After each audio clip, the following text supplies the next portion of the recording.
चत्तारि मंगलम अर्हंता मंगलम सिद्धा मंगलम साहु मंगलम केवली पनत्तो धमो मंगलम चत्तारि लोगुतमा अर्हंता लोगुतमा सिद्धा लोगुतमा साहु लोगुतमा केवली पनत्तो धमो लोगुतमा चत्तारि शरणं पौजामि अर्हंता शरणं पौजामि सिद्धा शरणं पौजामि साहु शरणं पौजामि केवली पनत्तो धमो शरणं पौजामि चार शरण चार मंगल चार उत्तम करे जे भवसागर थी तरे ते सकल कर्म नो आणे अंत मोक्ष तणा सुखले अनंत भाव धरीने जे गुण गाय ते जीव तरीने मुक्ति जाय संसार माई शरण चार अवर शरण नहीं कोई जे नर नारी आदरे तेने अक्षय अविचल पद कोई अंगूठे अमृतव से लब्धि तणा भंडार गुरु गौतम ने समरिये सो સદાય મનવાંછિત ફળદાતા. આળસને કારણે જ નિજ નયનાની આળસ રે નિરખા નયને હરિ ગુરુદેવ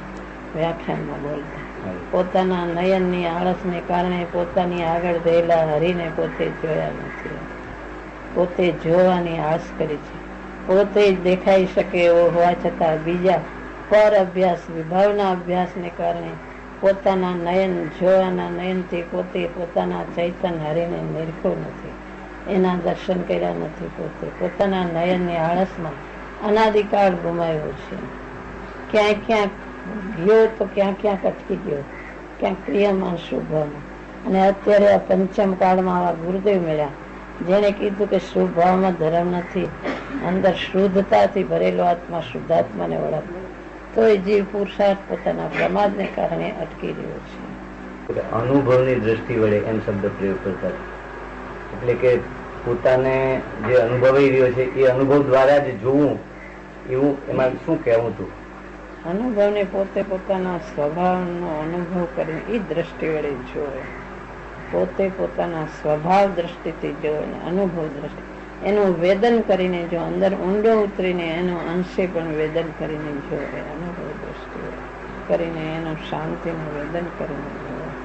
ક્યાંય રૂકાવટ તો છે, કેવા પ્રકારની રૂકાવટ છે એ કઈ સીધું લક્ષ્યમાં આવતું ને કઈક માર્ગદર્શન મળતું રહે એવી ભાવના થાય, પણ તબિયત આપણી અનુકૂળ તબિયત એવી રહી ને એટલે કોઈ કોઈ વાર કોઈ પ્રશ્ન પૂછે તો છે પોતાને એવો છે, કઈ બાકી નથી રાખી, એકદમ ચોખ્ખો કરી દીધો. ટેપ સાંભળી છે ને તો ઘણી વખત એમ થાય છે કે આ આપણે ગુરુદેવને સાંભળતા ત્યારે આ ભાવ તો આપણે આના ઉપર ધ્યાન નથી આપ્યું, આ ભાવ ઉપર ધ્યાન નથી આપ્યું, એમ આપણને જેમ જેમ ટેપ સાંભળીએ ઘણી વખત તો એવું ખ્યાલમાં આવે.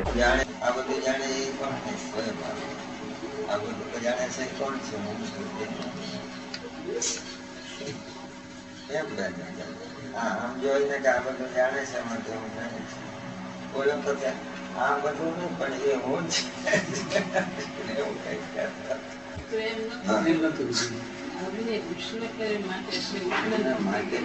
ગરમ કરે માટે ઉષ્ણ છે, સ્વયં ઉષ્ણ. પડખા ઘણા નય વિભાગ ઘણા સમજે હવની યોગ્યતા પ્રમાણે હવને માથે ચોખ્ખો ન કહેવાય ને જાણે છે એમ ન કહેવાય. બે વાત એવી રહસ્ય ભરેલી છે. હવને માથે આત્માને કઈ જન્મ મરણ નથી, એ જ કરવાનું છે. કેટલા જન્મ મરણ કર્યા અનંત કાળમાં, અનંત કર્યા. હા હા છે. આત્મા નાયક જાણનારો છે. આ શરીર જુદું છે, શરીર જુદું છે. થાય એ પોતાનો સ્વભાવ નથી. આત્મા જ્ઞાન ને આનંદ થી ભરપૂર છે. વિકલ્પ આત્માનો સ્વભાવ નથી, વિકલ્પ આત્માનો સ્વભાવ નથી. રાખવી નાયક ને જ્ઞાયક ની મહિમા રાખવી, જ્ઞાયક ની મહિમા રાખવી ને 12માં દેવ શાસ્ત્ર ગુરુ ની મહિમા રાખવી. 12માં 15માં જ્ઞાયક, 12માં દેવ ગુરુ શાસ્ત્ર. લાગે કે આવું નહીં કર્યું અત્યારે એટલે સુધી નહીં આવ્યા, કર્યું પણ અપૂર્વતા નથી લાગે ને, અપૂર્વ લાગે કે આ કઈ જુદું છે. અંતરમાં યથાર્થ દેશના લબ્ધિ જેને થઈ હોય જાતિ નથી, એવી અપૂર્વતા પ્રગટ થઈ હોય જાતિ નથી. અનંતકાળમાં કર્યું પણ કઈ અપૂર્વતા લાગી નથી કે આ કોઈ અપૂર્વ છે.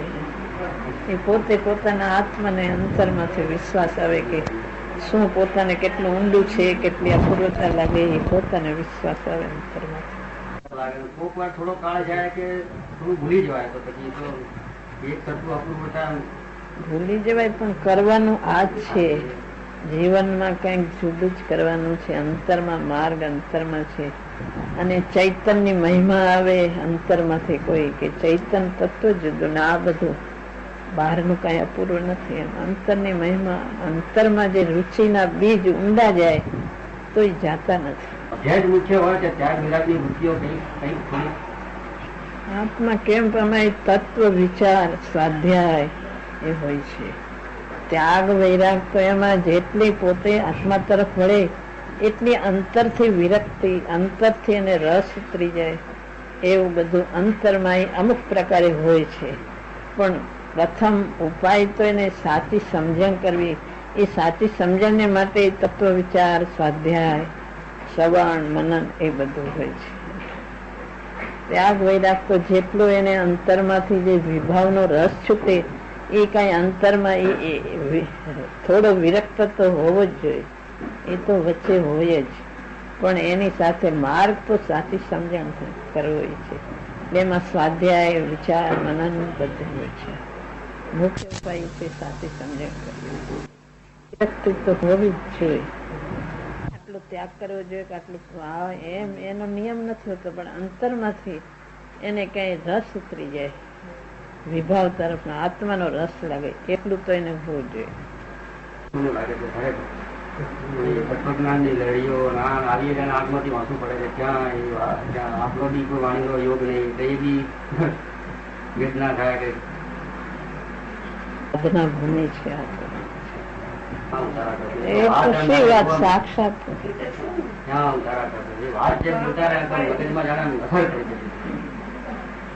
બિરાજતા હોય તો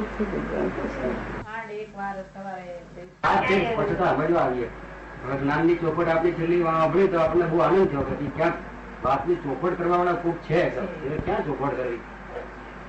જ્ઞાન નું લક્ષણ જે મુખ્ય છે, જ્ઞાન નું લક્ષણ ઉઠી જાય તો તકલીફ થઈ જાય, તો હાથમાં જવાબ ના આપે. જ્ઞાનમાં ઠરવું એટલે શું? બહારથી જ્ઞાન એટલે ચૈતન સ્વભાવ, જ્ઞાન સ્વભાવ છે. એ આખો જ્ઞાયક, એ જ્ઞાયક પોતે પોતામાં ઠરી જાય. જ્ઞાનનું જ્ઞાનમાં ઠરવું એટલે જ્ઞાનનું એટલે જ્ઞાયકનું પોતાના સ્વભાવમાં ઠરવું. એમ જ્ઞાનનું જ્ઞાનમાં ઠરવું. જ્ઞાતા પોતાના જ્ઞાયક સ્વભાવમાં ઠરી જાય. એ જ્ઞાન જ્ઞાનમાં, જ્ઞાન શબ્દે ત્યાં જ્ઞાયક લઈ લેવું. જ્ઞાયક પોતે પોતામાં ઠરે. જ્ઞાયક ની પરિણતિ જ્ઞાન રૂપે થઈને પોતામાં ઠરે. ભેદ જ્ઞાન કરીને જ્ઞાન નું જ્ઞાનમાં ઠરવું એટલે એ જ્ઞાયક પોતે પોતામાં ઠરે. ઓછી જ્ઞાતા રૂપે થઈને પોતામાં ઠરવું એટલે જ્ઞાન નું જ્ઞાનમાં ઠરવું. પોતાના પુરુષાર્થ ની મંદતા છે એટલે બાકી એ હેરાન નથી કરતા. પોતે ભેદ જ્ઞાન કરે તો એમાં કઈ રોકતું નથી. પોતાના પુરુષાર્થ ની મનતાને કારણે પોતે રોકાય છે. પોતાના પુરુષાર્થ ની મનતાને કારણે હેરાન કરે એમ કહેવાય. બાકી પોતે એ કઈ હેરાન નથી કરતા. પોતે જ એમાં રોકાઈ ગયું છે. પોતે પુરુષાર્થ કરે તો ભેદ જ્ઞાન થાય છે. પ્રગટ કરવી પોતાના હાથની વાત છે. બધું સ્વાનુભૂતિ પ્રગટ કરે બધું પોતાના હાથની વાત છે. કોઈ રોકતું નથી. રોકાણ પોતાના પ્રમાદ ને કારણે પુરુષાર્થ કરે પોતે પોતાથી કરે છે. સહજ છે, સરળ છે, સુગમ છે, એવું લાગતું તો નથી. સર્વત્ર તેની પ્રાપ્તિ છે. આત્માનો સ્વભાવ છે માટે સહજ છે. એ કઈ બહાર નથી ગોતવા જવું પડતું કે કોઈને માગવા નથી જવું પડતું કે પર વસ્તુ માંથી આવતું નથી. પોતાનો સ્વભાવ છે માટે સહજ છે, સુગમ છે, સરળ છે. પણ અનાદિના અભ્યાસને કારણે, પર વિભાવના અભ્યાસને કારણે દુર્લભ છે. પોતાનો સ્વભાવ છે માટે સહજ છે. પોતે જ છે, કઈ બીજો નથી માટે સહજ છે. પ્રગટ કરે તો અંતર્મુક્તમાં થાય છે, ન કરે તો અનંતકાળ જાય છે. એ પોતાના વિભાવનો અનાદિનો અભ્યાસ છે. બાકી સ્વભાવ પોતાનો છે. પોતામાંથી પ્રગટે છે, બહારથી નથી આવતું કે બહાર ક્યાંય એને શોધવા જવું પડતું નથી. પોતામાં ભરેલું છે, પ્રગટ કરવાનું છે.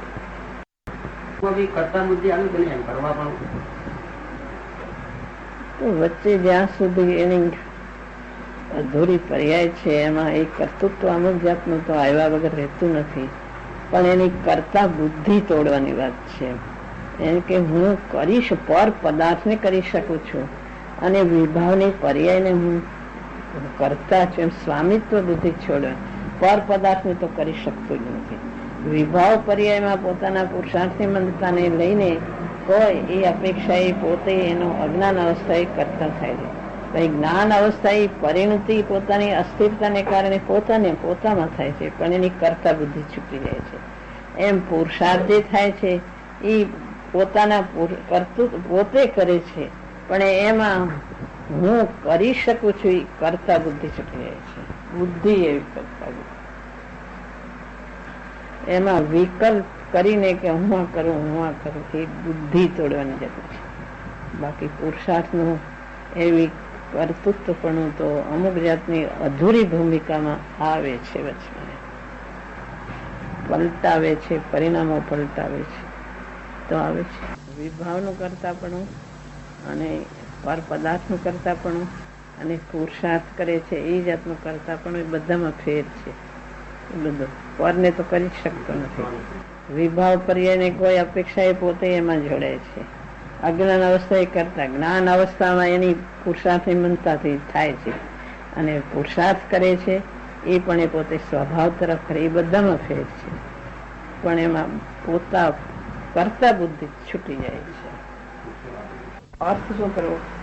ઉષ્ણ, બીજાને ઉષ્ણ કરે માટે ઉષ્ણ ને સ્વયં ઉષ્ણ, બીજાને ઠંડુ કરે માટે ને સ્વયં બરફ ઠંડો, સ્વયં નાય. હવે એનો અર્થ શું કરવો એને ક્યાં મેળવી લેવું એ હવે મગજ પર આધાર રાખે. કઈ પરને જાણે ન જાણે વાત જ નહોતી. પોતે સ્વયં નાયક છે. સ્વયં નાયક ને ઓળખ. પરથી હું જાણું માટે જાણું એમ નહીં, પણ હું સ્વયં નાયક. હવે એમાં અર્થ શું કરવો હવે મગજ પર આધાર રાખે. અગમ અગોચર નય કથા, એ નય કથા ને આમ જ છે કામ જ છે બોલાય જ નહીં. તમારી યોગ્યતા પ્રમાણે સમજો, જેમ સમજવું હોય એમ. પોતે સ્વયં પોતે કોઈ અપેક્ષા એ પોતાને જાણે છે, અને પરને જાણે છે એ છે ભેગું સ્વપર પ્રકાશક છે. બે અપેક્ષા છે, જેને જે ગ્રહણ કરવું એ કરે. હવે યોગ્યતા ઉપર આધાર રાખે છે. પોતાના જ્ઞાન ને એ તરફની અપેક્ષા લેવી તો એમ લે, આમ અપેક્ષા લેવી તો આમ લે. જીવ અનાદિકાળથી આમ જ સમજતો નથી. નિશ્ચય વ્યવહારની સંધિ આવડતી નથી. આમ ખેંચાય ના આમ નિશ્ચિત થઈ જાય, કાં તો સંધિ આવડે નહીં. અર્થ કેમ કરવો આવડે પર સાથે સત્ય નથી થતો, પણ પરને નથી જાણતો એટલે પરનું જ્ઞાન જ નથી થતું. એવું નથી તો જ્ઞેય જાણતો નથી, તેનું જ્ઞાન ટૂંકું થઈ ગયું. અનંત જ્ઞાનની અનંતતા ક્યાં દે? એમાં જઈને નથી જાણતું. કઈ અપેક્ષા નહીં, જેમ હાલે એમ હાલવા દે. એની યોગ્યતા પડતા નહોતા. ઘણા કે ચર્ચા પ્રશ્ન કરો, ચર્ચા પ્રશ્ન કરો, ગુરુદેવ કઈ મારું કામ. એ વાદો કોઈ દી ચર્ચા પ્રશ્નમાં એ કરતા જ નથી. ઓલા પણ એ કરીએ, ઓલા જય પુણ્યમ બધા પંડિત કરે. પડખા ઘણા પડે એમાં ગુરુદેવ ચર્ચા પ્રશ્ન કર્યું. ઓલા કે વ્યવહારથી આમ તો છે એકબીજાનું ખેંચ્યા કરે, એમાં મેળ એમાં ક્યાંથી સંધિ થાય? બે વાત અપેક્ષા એ હોય, એમાં ઓલું ઓલા ખેંચે ને ઓલું ખેંચે, મેળ ક્યાંથી આવે?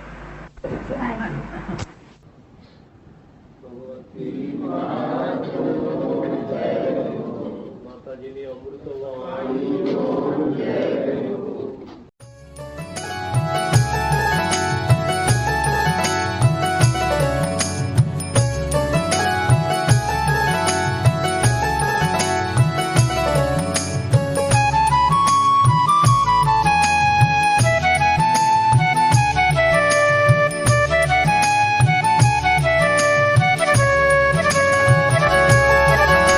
स्वर्णपुरी अति पावन